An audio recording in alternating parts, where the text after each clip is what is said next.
Welcome back to Chapter 6. In this first section, we're going to be looking at differential equations and slope fields.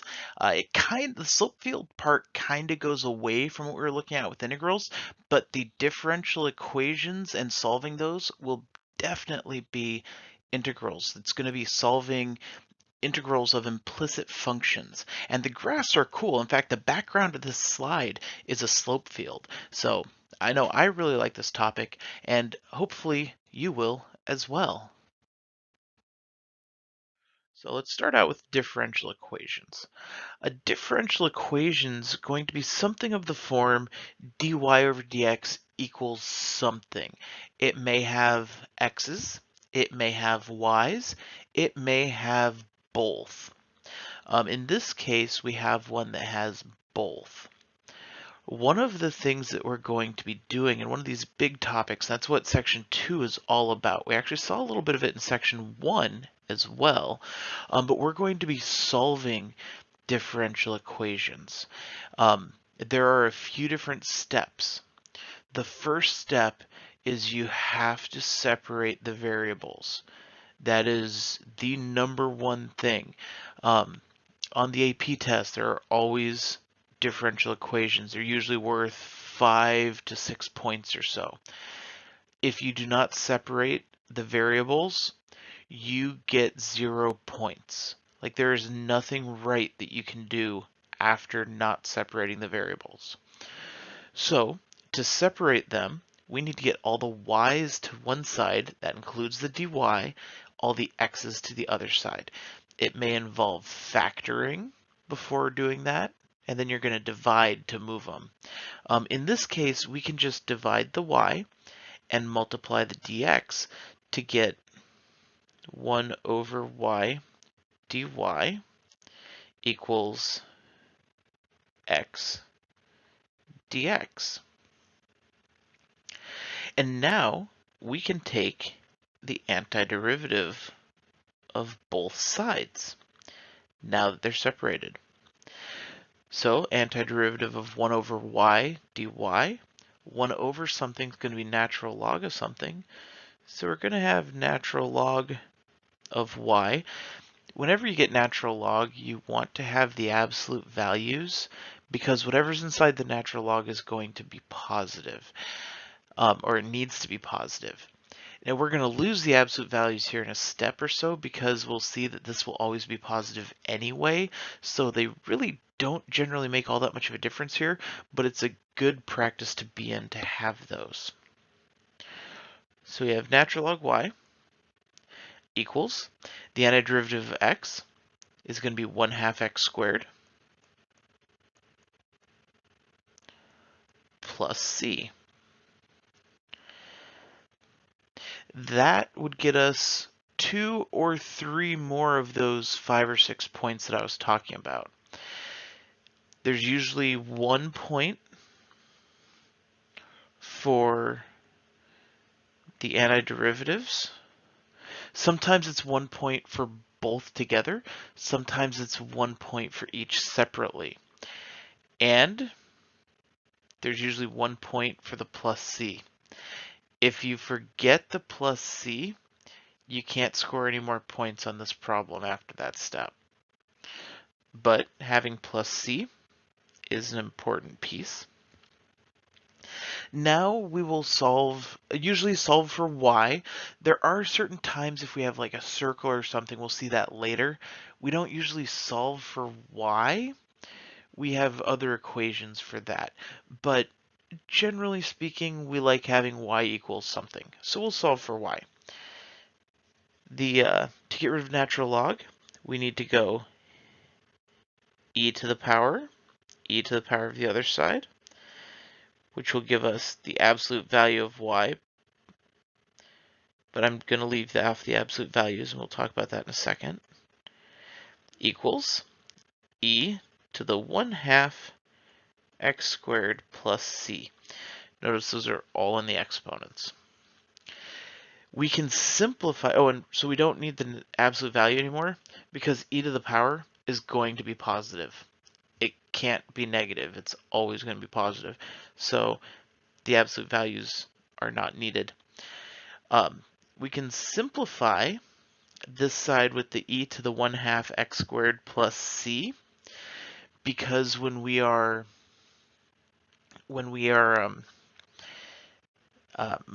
adding exponents, that means we're multiplying two things, right? X squared times x cubed equals x to the 5th. We add the exponents. So here, y equals e to the 1/2 x squared times e to the c, where c is that unknown constant. What is e to an unknown constant? It's another unknown constant, so we don't need e to the c. We could just write it as y equals c e to the 1/2 x squared. Notice this c that we just had is not the same as the c up top. This new c is e to the c. It's still an unknown constant. Some places you would have, maybe this is c1 instead of just regular c, just to signify that that difference is there. We know the difference is there. We can keep it like this. If you are doing a problem next to a friend, they may have different answers and different steps along the way, but you should still get out to the same thing at the end. And that's something that we'll see in just a second. But this right here is what is called the general solution.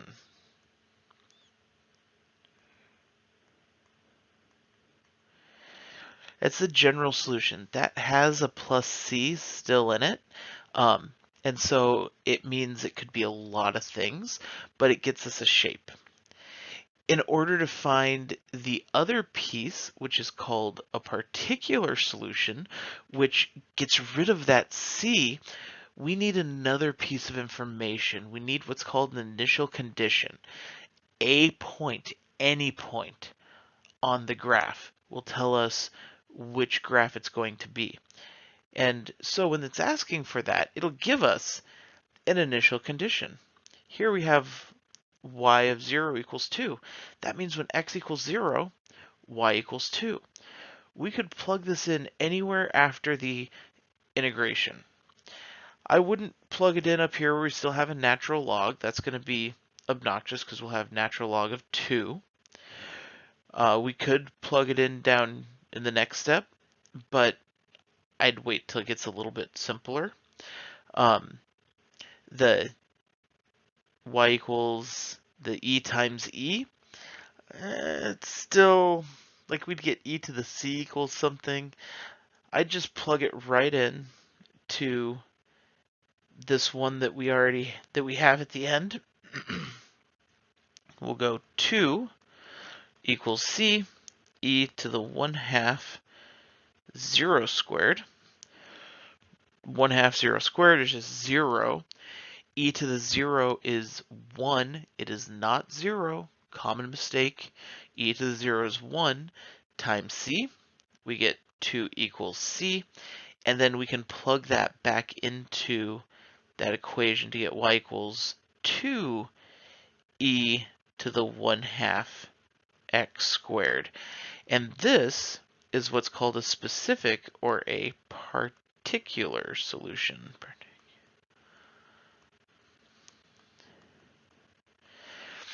Now, this is where if you were working next to a friend, assuming that you have a friend, if they plugged it in earlier where the c was different, they might get a different number for c. They wouldn't get 2. They'd get, in this case, the natural log of 2. So that when they ended up going e to their c, it would still come out as 2 times e to the 1/2 x squared. So knowing that is helpful. Sometimes it is more useful to be plugging it in earlier on in the problem. You don't have to wait till the end. Sometimes it's easier to wait to the end. It's just any time after the integration, you can plug it in. And so if we're looking back at the points, we had 1 point for separation of variables. we had 1 or 2 points for the antiderivatives, generally 1 point for the plus c. We get 1 point for plugging in the initial conditions. So that would be 1 point right there for plugging it in. And then 1 point for the answer. Sometimes it's general solution, sometimes particular solution, but 1 point for that. So out of the 5 or 6 points, you get all but 2 of them right up there. Easy points to get if you have any idea what you're doing. So that's differential equations and how to solve them. How to graph them gets us into slope fields. And so we can make slope fields. Now we've seen a slope field that's really big. We're not going to be making slope fields quite that big. It's very, very time consuming. We will make some smaller slope fields though. So if we have something like dy over dx equals xy, and then we'll have a graph where we just have to put a slope on each of these dots. We're going to plug in the points to figure out what the slope is. Remember, dy over dx is the slope. And then we're going to make a little line segment with the right slope. So first of all, when x equals 0, we get 0 divided by something. It's going to have a slope of 0. That's going to be flat. So when x equals 0, as long as y doesn't equal 0, it's going to be flat. So we'll have a little flat line, little flat line, little flat line, little flat line. When y equals 0, it's going to be vertical because we'll have something over 0, which is undefined, for a slope that's vertical. So we'd have little vertical, little vertical, little vertical, vertical, vertical, vertical. At 0, 0, there's nothing. Like, it's 0 over 0. We just don't even touch that.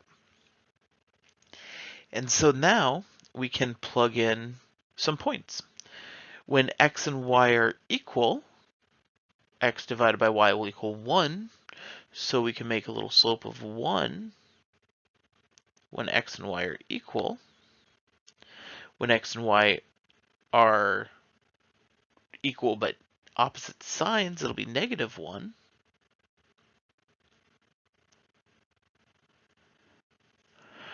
And then we can plug in some of those extra points.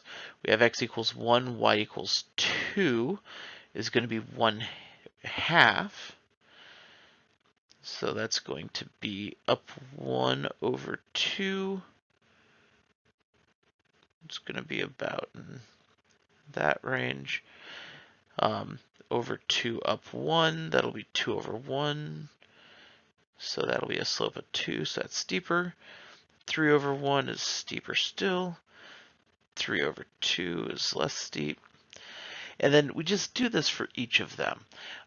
It's literally just plugging in the points into this equation, getting a slope, then we're going to draw a line segment with that approximation of a slope. One of the things that I'm doing is I'm looking for another point to kind of aim for, as opposed to just fully eyeballing it. But that's part of the strategy. But it's just finding all these different numbers. So let's see, x is 1, y is -2. That'll be 1 over -2. That's -1/2. So I'd be aiming for this guy over here, because you go up 1 over 2. So I get there.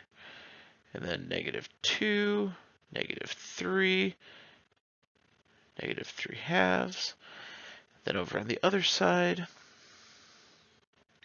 we have -2, -1/2, -3, -3/2.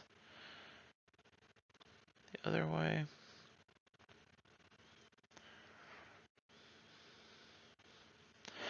All right, so we get our little slope field here.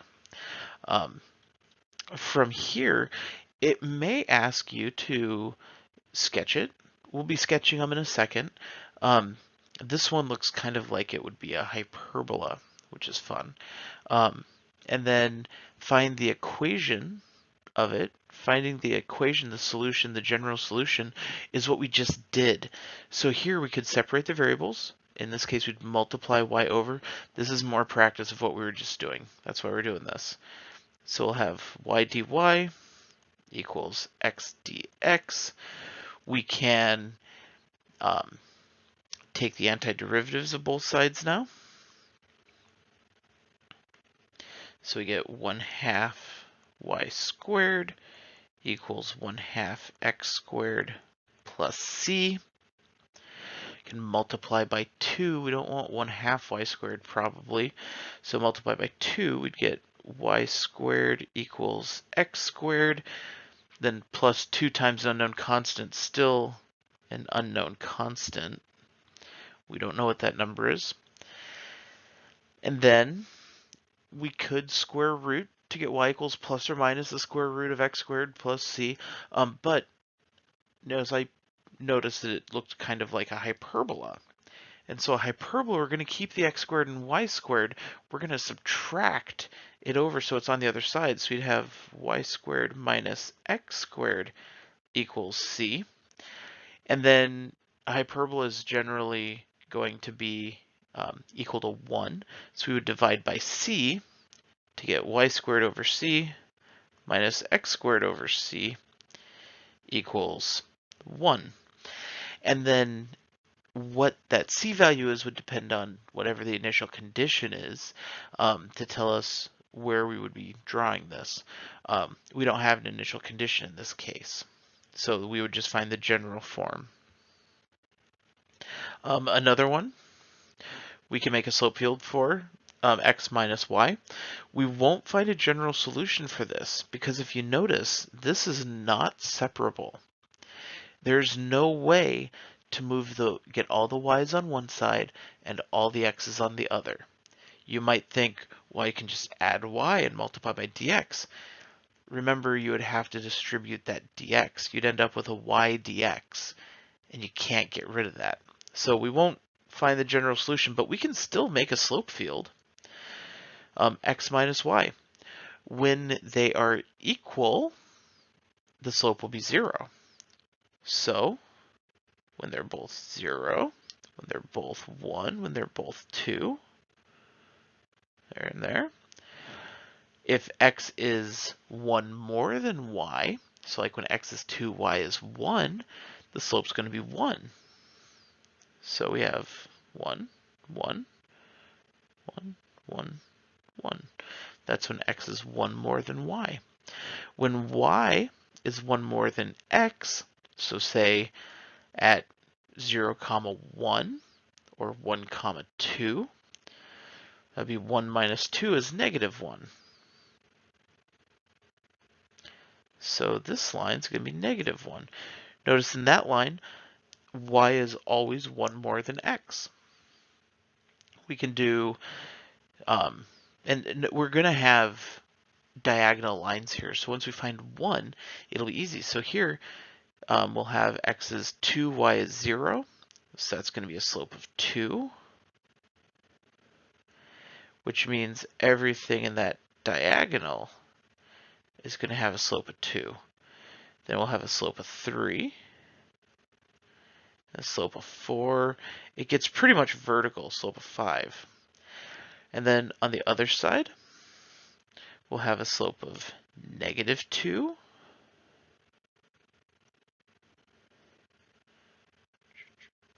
slope of negative 3, slope of negative 4, and negative 5.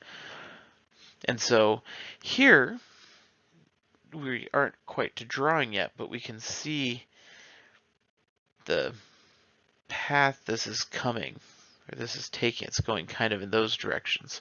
So we'll see what they look like in a minute. But this one we would not be able to find the equation for. Another one, this one's one of my favorites. It's dy over dx equals y over x. And so we can make the slope field. So here, when y equals 0, it'll be horizontal.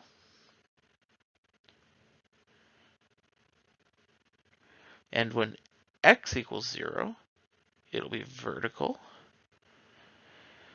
And then when they're equal, it'll be 1 or negative 1. And then when x equals 2, y equals 1, we have the 1/2.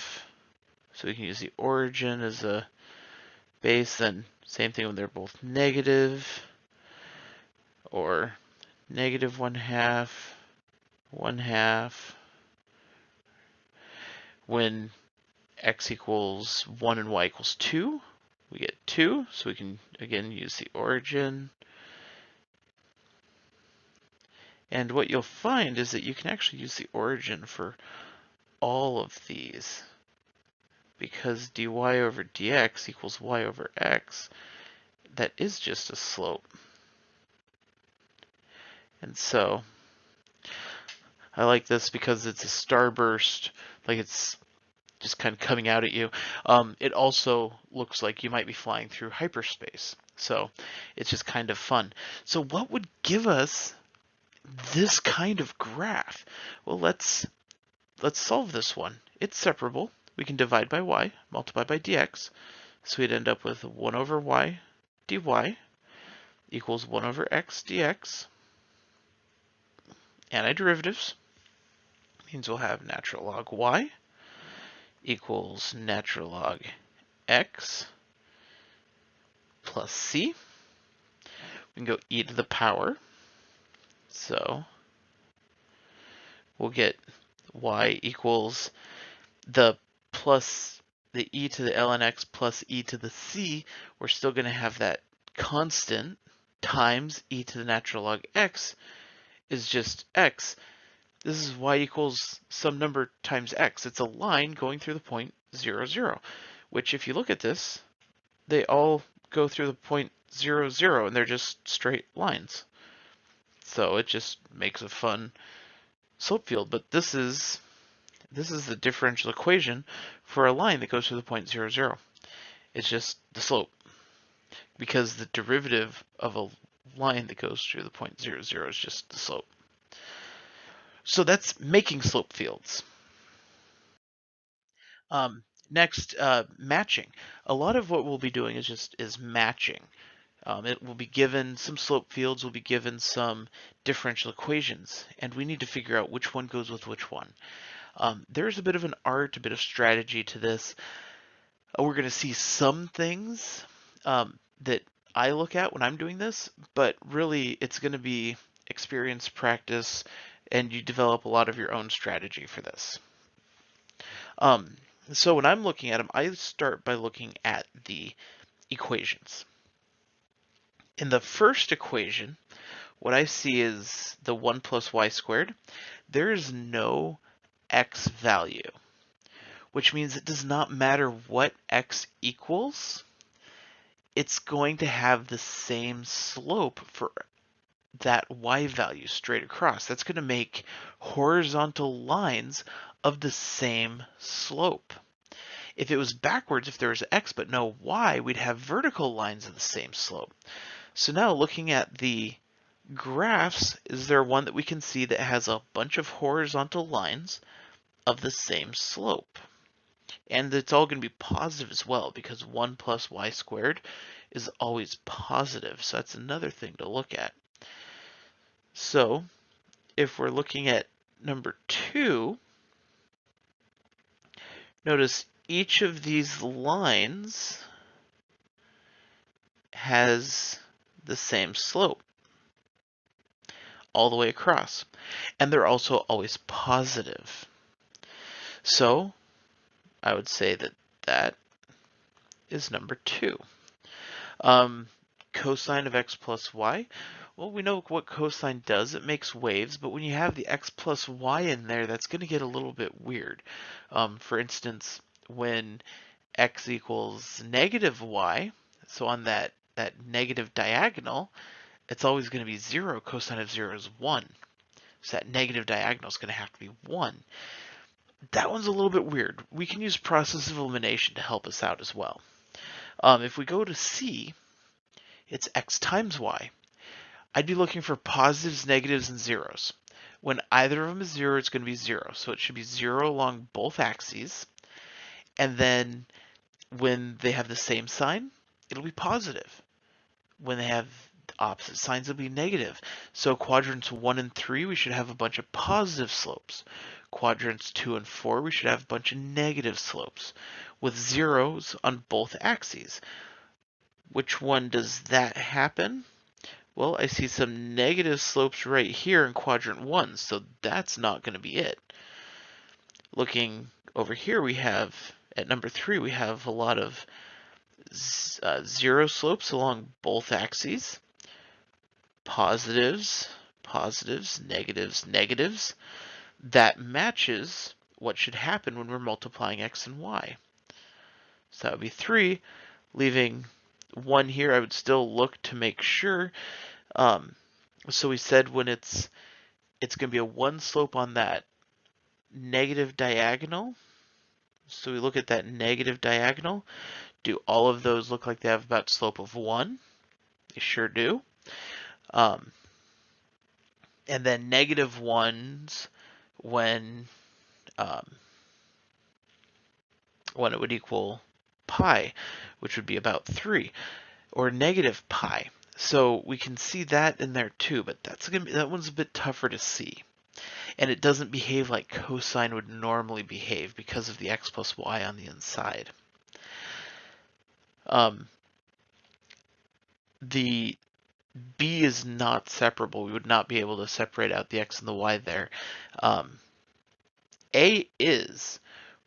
If we wanted to separate something that looked like that, we would divide by the whole 1 plus y squared. So we'd have 1 over 1 plus y squared dy equals dx, and we could take the antiderivative of both sides. The 1 plus y squared is going to give us an inverse trig function. So that's always fun. We're not going to do that here, but that's what would happen. So that was matching slope fields with the differential equations. Sometimes we'll be matching slope field with the general solution as well. This is a slightly different skill. So with the differential equation, we were looking at what would make those slopes. For the general equation, we're looking at the shape of the graph that it makes. So in this one, every graph we make looks like it's going to kind of come like that. What kind of thing makes a shape like that? Quadratic makes a shape similar to that.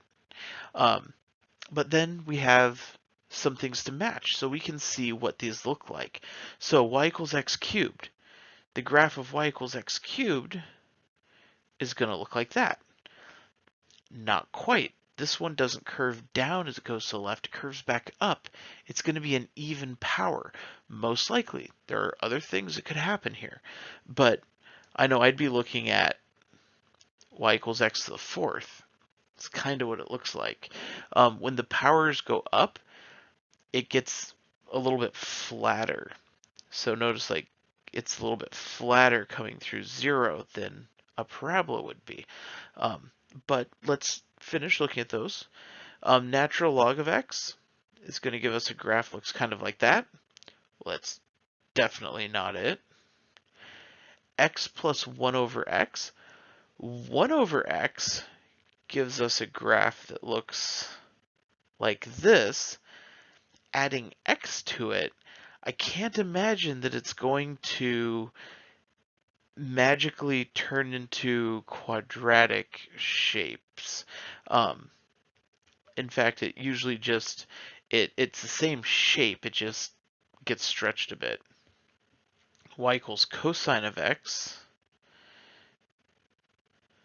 It's going to be in that general shape, which is not what this graph is, which leaves y equals x to the fourth as our general solution to this graph. So again, notice this is different from the previous problem. The previous problem, we were looking at each of the little tick marks, each of the little slopes. Here we're looking at the shape. We're not looking at the little slope marks. So that's matching it to the solution to the differential equation. And then finally, let's look at drawing a particular solution. So a lot of times it'll give us our differential equation.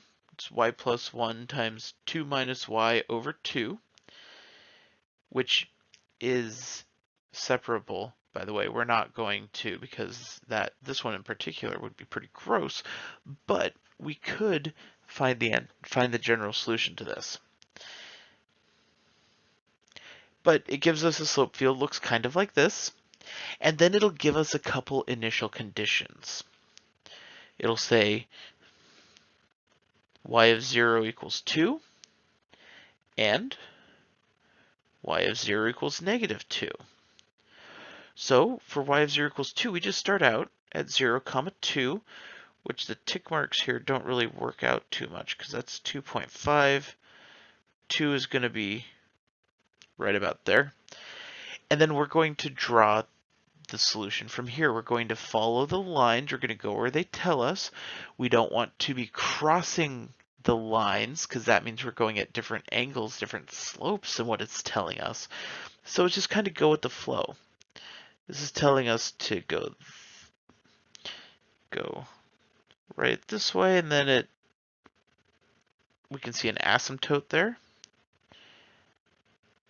And then going back the other way, looks like that. And this is a bit of an art form. There are some methods. There's Euler's method, which you take the slope and you figure out what the point is just a little bit over. And then you find the slope of that point and figure out what the point is just a little bit over. And you can actually calculate it. And you can get the calculator to draw that out too with a program. It has its limitations, but that's a way of being more mathematical about it. Most of what we'll be doing, it's going to be more of an artistic rendering. You will get better with time, but it's probably not going to be perfect. So this other one though, x equals 0, y equals negative 2, is going to put us down here. So here we're going to go up towards that same asymptote there. And then this one's going down. So notice where we start gives us a vastly different general equation here. And so that is these two sections. Skylar, I hope you enjoyed that. We'll get to the next section, which is not on this topic, actually. It's different topics next week. But until then, keep working problems, keep asking questions, and as always, happy mathing.